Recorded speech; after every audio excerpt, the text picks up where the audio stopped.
And I know Brad has a lot on the storm, so I won't even touch that yet. Well, Paul hit on a lot of that. Everybody knows, the range of the snow that we got was anywhere between 26 to 29 inches of snow in town, and then outside it got a little deeper in places. I do want to give my hats off to all the employees.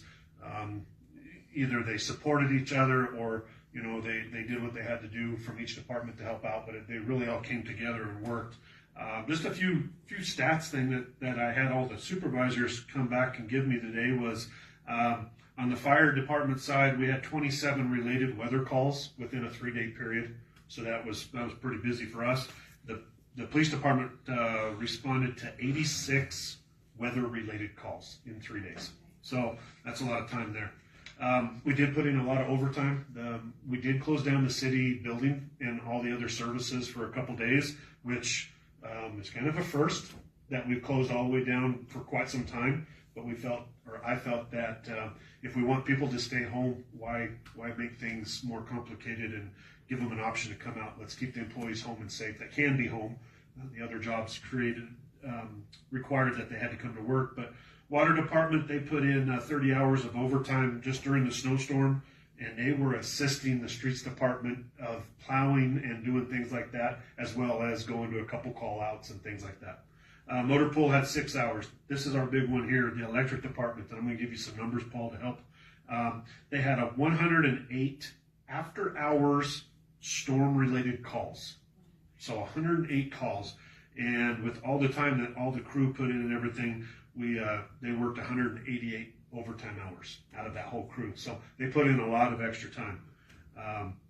Street department, let me back up one on the electric. I'm going to piggyback on what Paul was talking about, them not being electricians. When they do come in and shut the power off, it's not done for them there. Once the electrician comes in, does some work, make sure everything's inspected by the state inspector and things like that, then our city guys have to go back out and hook that line back up to the pole. So this last week, they've been following up on a lot of those and doing those calls for those people too. Street department. Okay, this is where I'm going to kind of get on my box a little bit here and try to help out is, we either have big snow plows for dump trucks and front end loaders, or we have little snow plows for the side-by-sides, for the sidewalks and such. We have nothing in between. So my new task, and this kind of opened up my eyes a little bit, and I'm not going to just run out and spend money, but we're going to start coming up with a plan for some of the in-between plows, for the 3/4 ton pickups, maybe the 1/2 ton heavy pickups with 4-wheel drive. That will work in tandem with all these other ones, where the snow plows and stuff, the big ones on the dump truck, can concentrate just on the streets, and then our parking lots, our facilities and things like that between the smaller side-by-side plows and the pickup plows, we'll be able to get them cleaned up pretty good. Right now, we don't have any of those, and we may not use it for another month or two, but if we had those sitting there, the guys could hook them up, and when they're out driving around doing things, they could be plowing. They're not going to plow people's driveways. They're not going to plow people's, try to plow things around them. It's for facilities only and streets and things like that. So that's going to be my next project there. And I've talked with Martin and a couple of the other supervisors to find out how many 4-wheel drive pickups we had. Okay? I'm going to give an example. Our parks foreman, Michael Romero, ended up driving his own pickup around because the parks department has no 4-wheel drive pickups. And I told him, okay, stop doing that because you don't need to use your pickup. I'll find you one. They made some things, they changed some things around, got it taken care of.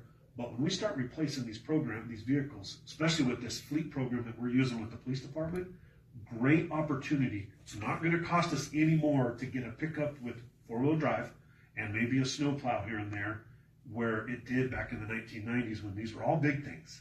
Okay, that's an automatic anymore.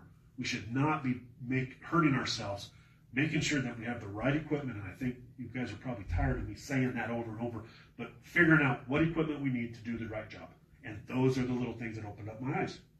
So between all the plows, we had three big snow plows on the dump trucks. We had 2 loaders, 2 backhoes, and 5 dump trucks working. I know there was some different ideas of things downtown. Why do they put the snow in the middle? Why don't they push it to the sidewalks? If we push the snow to the sidewalks, you're not going to be able to park and get to businesses. So we try to get the snow into the middle. We made the decision today, or I made the decision with a couple of the supervisors that up the next storm, and we do have to do that. That'll be another priority, is get that snow out of the middle of the road so people can get around easier. We had a couple of pieces of machinery go down that we had to get fixed. Just some ins and outs that need to be fine-tuned, and we will for the next few storms. So that's why we had to plow the snow to the middle. Because if we go to the sides, the road slopes, it builds up, and then we have a lot of the buildings that the sun doesn't really reach a lot, and it becomes a chunk of ice for quite a while. We do have some properties or some areas that we really still need to hit. 3rd Street between Colorado and Santa Fe, right there. We're going to keep working on that because it never sees the sun for the next 3 or 4 months. So we got to wait for the warmer days, and they're going to try to hit it when there's not a lot of traffic down there. So just some things to kind of keep in mind when we do some requests. I've talked to Tom, our motor pool guy. He's going to start kind of looking out for some snow plow assemblies that we can maybe retrofit to some of the trucks that we have. Maybe not have to buy a brand new whole setup, but there's some at auctions and things like that. So just kudos to that. Property management, we had a couple little issues out in the industrial park. We did have damage to a couple buildings out there. One was pretty severe where the roof claps caved in. We were notified of that building, of course, on Friday night at 7 o'clock in the prime of the snow. And we, as the fire department, actually got called out there for a water flow alarm, which means to us that water's flowing through the sprinkler system somewhere. Well, at that time, we also had 4 other calls going on, so we split up and conquered. Once I made out there, property owner or the property tenant came out, Patrick Berg with the board, and he let me into the building. We walked in, and you couldn't see it from the outside, but the inside, the middle of the building collapsed from the weight of the snow, and it broke the sprinkler line. So got a hold of Mr. Jackson and those guys from property management, and they got things lined up and got it supported. We're in the process of getting that all worked on and everything. The pallet building across the street had a little bit of sagging and stuff, so they put some supports in there, but just shows the amount of snow that we had and things like that. They did a lot of hours of overtime as well. So Parks Department, those guys, we think about the parks. Those guys are out just as much as the street guys are, usually, because they're taking care of our sidewalks around the city buildings, making sure things are cleaned up around the parks. Granted, come 2 days after the storm, those areas look like a war zone with down branches and things like that, but they still made a point to make sure the cemetery was ready with the work of some private contractors around town offering to help to pick up trees and have a couple funeral services on that Saturday afternoon. And we made sure it was safe to make sure that the widowmakers up in the trees, the broken tree limbs that hadn't fallen down, that those guys made sure that those were out of the way so nobody else got hurt. So that was great. They really went above and beyond. We already talked about that. Now, with this storm, there comes a lot of damage that we're not going to see for a little bit, but we're going to start seeing, and that brings the big topic of potholes. Okay? Mr. Golding laughs. I'm asking the community to be kind of patient with this. Yes, between the water, when you have 29 inches of of snow, when it starts melting, that's a lot of water. It takes a toll on our roads and things like that. So if you start seeing potholes popping back up again, just remember, we can't go fix those right away until the snow's all gone and the weather's just, there's certain things that have to be in order, but we encourage you to please call into the engineering department here at the city building and give them a location where these potholes are, and they will start making a list. And then once the weather starts cooperating a little bit, we will make a determination of, yes, this week we're going to go start hitting potholes. So just be a little patient. And so 719-384-5991 and ask for the engineering department, and they'll start making a list for the potholes. And then the last thing I'm going to bring up is I do want to commend the public for wanting to make sure that tree branches are getting cleaned up. And where do we take them? Where do we go? Well, I made the decision to open up 3rd and Adams because that was the closest drop-off. And it was really good. We got a lot of trees dropped off, but then it started turning into a muddy mess when things start melting.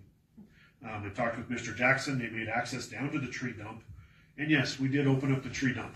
And yes, people were starting to get stuck. But a lot of times I don't think people realize once it starts melting, where's all this water going to go? It's got to go somewhere. So it takes a little while. I apologize for people that got stuck, but if you got stuck and you need some help getting some of those tree branches, just don't throw them on the side of the road out there. That's what was happening. We had some people just throw some to the side of the road. on the way down to the tree dump, and then they left. Well, then that makes extra work for our guys. But those are already done, taken care of. The tree dump is still going to be open 7 days a week for this next week so far, maybe even a little longer if we need to. There's no charge. We decided not to charge again this week. We encourage people to go out there. But remember, with the warmer weather, and the next couple days don't look the greatest, but when the weather warms up, it's going to be muddy.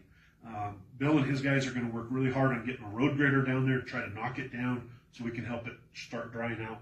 But either first thing in the morning or maybe when it starts cooling off, if you need to take tree limbs out there, please get it in an appropriate area, and then we'll start making plans on cleaning up 3rd and Adams. But that area is closed to drop off. I'm going to make sure that we get that word out, make sure everybody understands that that's closed. We don't want people. We had people stopping on the bridge. We had people stopping on 3rd Street because they didn't want to drive in the mud, so they were dragging tree branches all the way across. And now we had traffic congestion at 3rd and Adams. I don't want to say a traffic jam because I don't think we've ever had a traffic jam in Wahana, but we had some congestion, and luckily nothing else happened. But just my little soapbox there. Again, everybody went above and beyond, Mr. Mayor and the board. I'm proud of them, and this opened up our eyes on a couple little things that we're going to start working on and planning and making sure that we're ready and keep moving down the road. That's all I've got. Can you also explain why the firefighters were moving snow? Yes. So the firefighters, those guys, we got to take care of our own. We help take care of our own property. One, because we got to be able to get the trucks in and out, and we got to make sure that all of our vehicles are ready to go, because we may not. Some of the places that we have to go aren't paved all the time. We got to get on those county roads or wherever, and we can't turn down calls.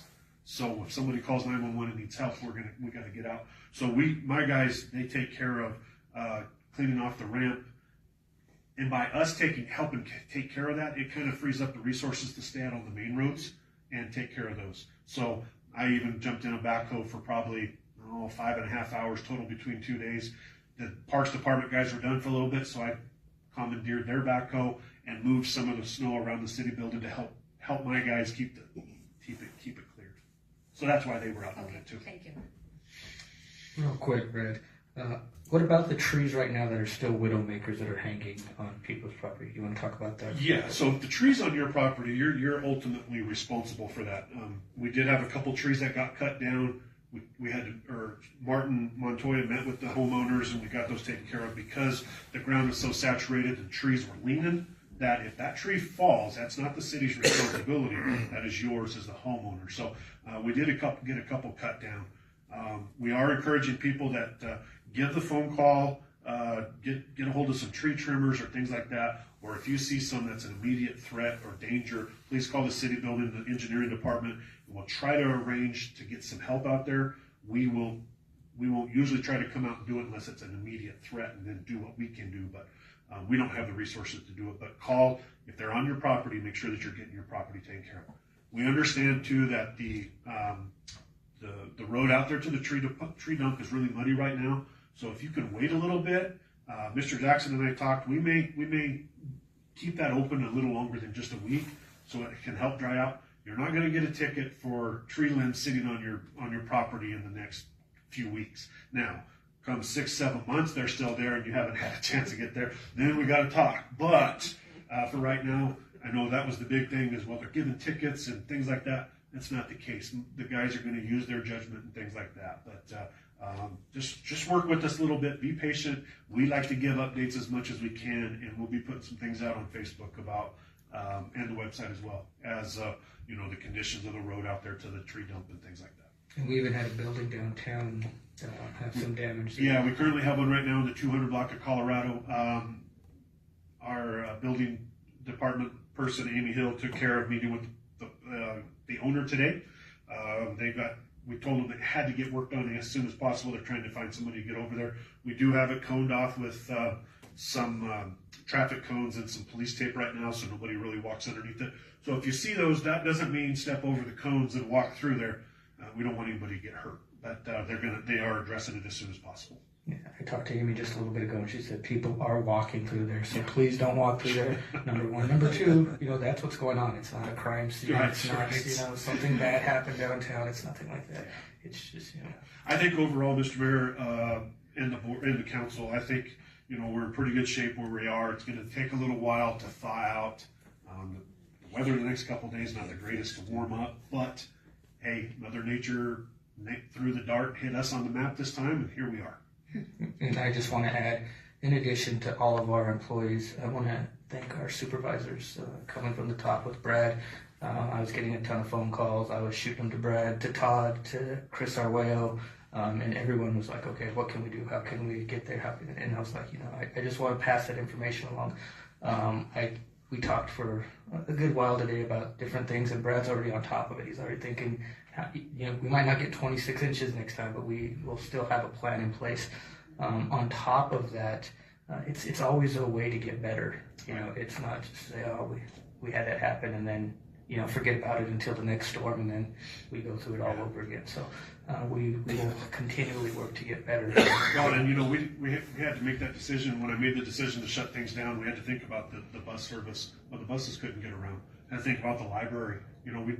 We're encouraging people not to get out, so we want to make sure that we close things down and not only keep them safe, but the employees safe, like I said earlier. So those were big decisions that needed to be made, but they were the right decisions, and we had a lot of good support from the community, I felt, by doing that. We did open up later the library on that Saturday.